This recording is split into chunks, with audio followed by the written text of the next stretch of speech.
Dear ladies and gentlemen, salam. My name is Patrick Urbanczik. I'm a senior manager from KPMG Germany. I'm working for 12 years on IFRS and transaction offering consulting services. So my track record is about 25 conversions, German GAAP, US GAAP, German GAAP IFRS, US GAAP IFRS, Japanese GAAP IFRS, Iranian GAAP IFRS. So now I'm kind of told by many people, I visited Iran for a couple of times privately, so I saw more or less all the country, and I'm so happy to be back again, and I'm so proud to have the opportunity to present in front of you. I would like to really to show you how an IFRS conversion can look like. We will have a timetable later on, but I would also like to show you how we think how a conversion or a financial transformation project may work. I will take two examples to walk you through all these slides. So the first thing we do, we have two kinds of accounting. There will still be currently, or there is Iranian GAAP, and you are moving to IFRS. So we need to figure out what are the differences between the two. Are there any differences? Are these differences material? And now think about property, plant, and equipment. Let's take an airplane or a power plant. Under IFRS, we need to depreciate certain parts of an asset. So if, for example, there is a huge overhaul of a power plant, this becomes a separate asset and will be depreciated over the time being. A turbine in a power plant has a different depreciation life than the outer shell. So this is what we already know. This is what we can discuss with finance. But who will provide the information which parts of the power plant need to be distinguished? So where is the data, where is the information in the company? And with this regard, it's usually not finance or accounting. It's the engineers, it's the plant manager we need to talk to get this information. So conversion is a huge effort because we need to talk to different departments. And then the question comes, okay, how do your systems look like? Do you have one single asset, power plant, depreciated over 20 years, or do you already have kind of a segmentation of this asset? Let's assume you just have one asset, power plant, in your system. So now we need to change your systems because we need to divide this one account into a couple. This is for example, a PP&E example. Let's take lease accounting. Maybe currently we have all operate leases, so there's just the expense sitting in other operating expenses. For IFRS purposes, we need to present our current lease expense as a separate disclosure requirement. So maybe there is no gap difference, but there is an additional requirement. And what I see, for example, from German clients and others, they really have just one line item, other operating expense. How can we get the number for the operate lease expenses? We need to think who is owning my lease contracts. It's usually the purchasing department, so we need to talk to purchasing. Data. System, so every year I need to provide operate lease expenses as a separate number. I can do this every year manually. There is no control. The auditor will not be too happy.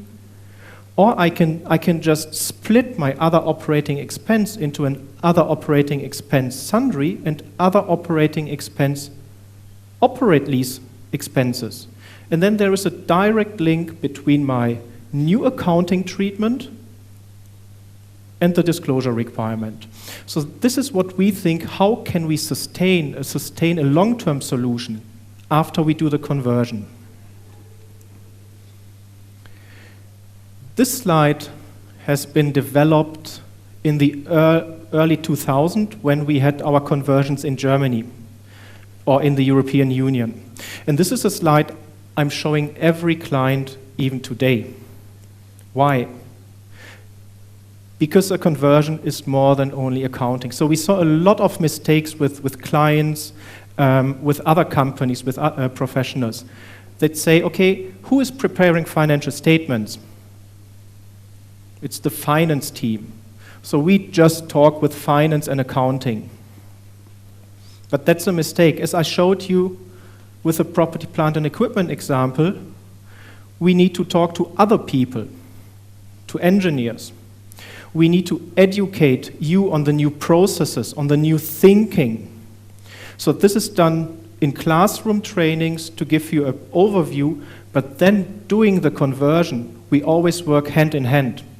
So we show you how to do the new postings, how to recalculate things, and then you take over. Because the worst thing for me I could do this because then I'm staying a longer time with you as a client, but I don't want to stay too long at a client side. I want the client to be able to do accounting for themselves after the project has been finalized, because I think then it's the only way I was really successful with a project, to transfer the knowledge to other people.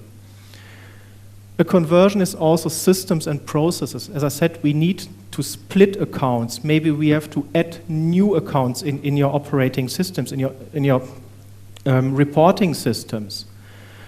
We need to ask for a lot more questions because the disclosure requirements under IFRS are much more than under Iranian GAAP. So under IFRS, just the additional note disclosures comprise between 40 and sometimes even 100 pages.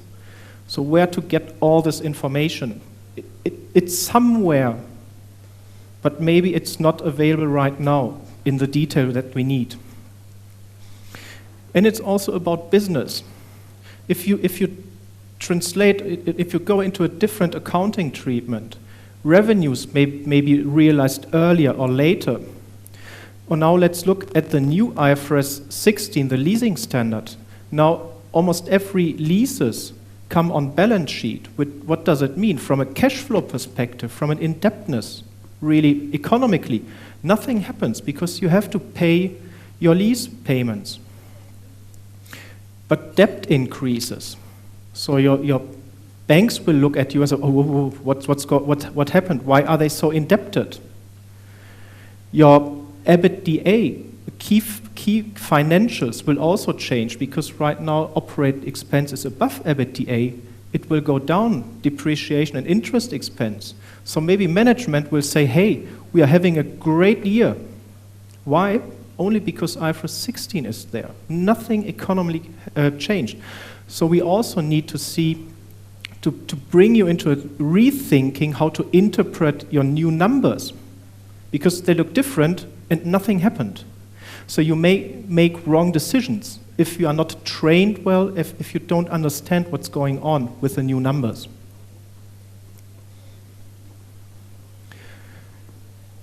After having said that, just to give you a brief overview of what you need to disclose, what kind of information you need to provide.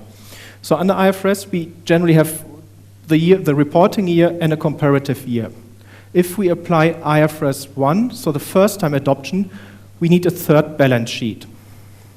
So this is what you have to provide after you have IFRS every year. So a balance sheet, a statement of comprehensive income, which means a profit and loss statement, statement of cash flows, which, for example, already has a different structure than under Iranian GAAP, a statement of changes in equity, and a lot of additional qualitative and quantitative note disclosures. And now, if you apply IFRS for the first time, you need to explain to me, you need to explain to the addressee what changed. How can I compare Iranian GAAP financial statements to the new IFRS financial statements? And this is why you have to provide reconciliations of equity, comprehensive, so P&L, and cash flows. And you can't just say my equity increased by 100. You have to explain my equity increased by 100 because my depreciation on PP&E changed. my equity decreased by 50 because I have new liabilities under IFRS that I didn't have under Iranian GAAP. So you need to provide a lot of details. And how will you do this? Using tools and templates. And now I can walk you through really a conversion in a nutshell, really a brief overview. First thing I would like to mention, a conversion doesn't happen overnight. It's a bigger project, it's a transformation project. So really expect, if you have a company or a group that is small and really lean structured, it still takes about half a year. We could do this faster, but what would we miss? We couldn't do the training on the job with you. So rather take a little bit longer so that we can educate everybody. If we have complex group structures, a conversion may last up to a year. I've already had conversions where we worked on for 2 years. But it's rather like, I would say, 8 to 10 months is a good indication. So we usually divide our projects into 3 or 4 phases. And in every phase, we use different utilities, different tools or templates. So in the analysis phase, we really would like to understand your current accounting and the gap differences. And also, we don't need to investigate everything because that would cost a lot and bring no benefit. So we do an ABC analysis. Based on your subsidiary financial statements, we just make an assessment which companies are really material and important.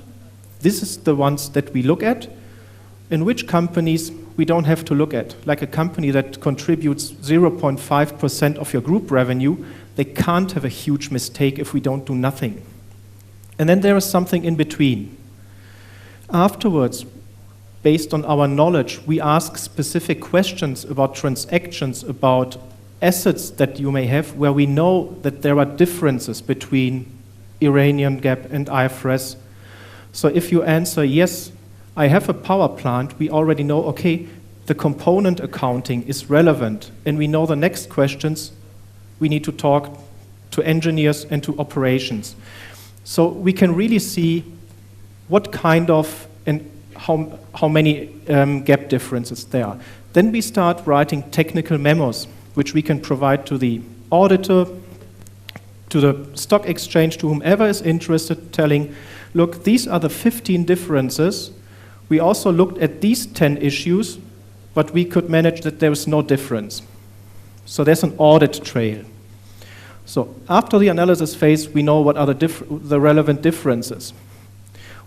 Then we start to design the kind of the hardware to move you from Iranian GAAP numbers, Iranian GAAP structure of your chart of accounts, of your reporting, to IFRS numbers and IFRS structure in accounting. How does it work? We have a mapping tool. We take all your accounts under Iranian GAAP, we develop a new structure under IFRS, and then we say, okay, this account is linked to that one. Our operating expense account needs to be split into 2 or 3 accounts. So after doing this exercise, the mapping exercise, we have Iranian numbers in our structure. So the next step, bringing them into IFRS numbers, is the conversion tool, where we have for each and every adjustment, there is a backup calculation, and we also label it. So adjustment number 1 relates to property, plant, and equipment. Adjustment number 2 relates to property, plant, and equipment. Adjustment number 3 is provisions. And this is the way how we can automatically provide the reconciliations, because we just sum up all adjustments, property, plant, and equipment related, and we say it's 100. So no manual work, and it makes it easier to audit. And in the end, we also develop a notes package, so for all the note disclosures for the requirements. How do we try to do this? There's hundreds of information that we need to gather. We can link the new chart of accounts sometimes directly to the notes requirement. We say, okay, if you want operate lease expense, please look into account 123. If you want some other information that's not in the system, you need to input it manually. So there's already a guidance, what comes in automatically, what needs another effort. And you can also see the labor intensity. So we start with a huge intensity of consulting business, especially when we write your financial statements, when we develop the tools, and afterwards it declines because we are transferring our knowledge to you. So we enable you to do IFRS for the next year and the next year by yourself. And this takes us sometimes a year.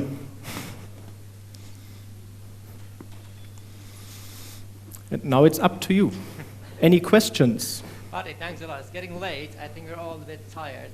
We just want to know. I can share you with it. But thanks a lot for thing. Stay with me. Stay with me. Stay with me. Stay with me. Yeah.